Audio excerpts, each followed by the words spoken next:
All right, so if you already own a home and you're looking at selling your property, but you also want to buy a new property, the hard part is figuring out how do you manage both at the same time, because there's a lot moving on the finance side, there's a lot moving on the emotional side, right? There's a lot of things going on, and we need to figure out a good game plan for how do we sell the property that you're in and also buy a property that you're looking at. So here I think is one of the best ways to do it. So I'm working with a couple right now, and we'll end up closing their property here in about 2 weeks.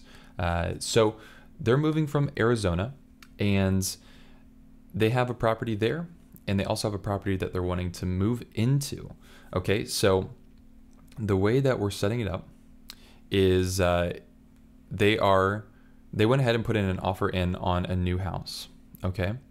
The next day, they went ahead and listed their property in Arizona.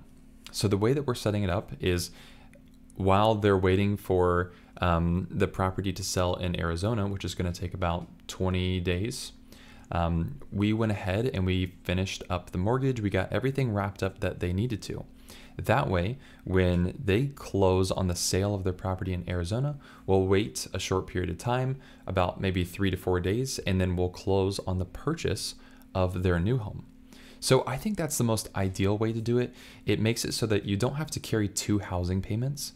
Sometimes what I've seen people will do is they'll have their house, but they go ahead and buy a new house first, and then they list their house. The big problem with that is, one, it's difficult to qualify because you have to have 2 housing payments. So if you're mortgaging one or both properties, keep in mind that both of those housing payments will be factored into that. And it can be a little difficult to qualify for.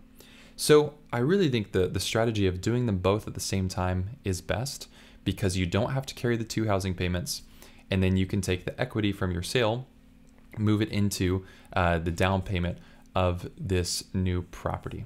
All right, so I hope that adds some clarity to the process. I know it can feel a little overwhelming to figure out, well, what's the best option for us? What one should we do first?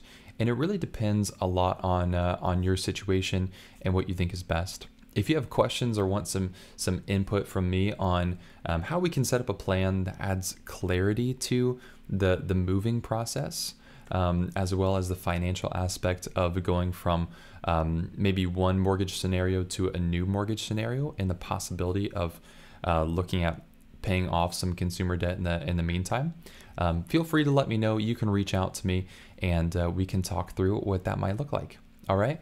If this is helpful, share it with a friend. Look forward with talking with you soon. Be well.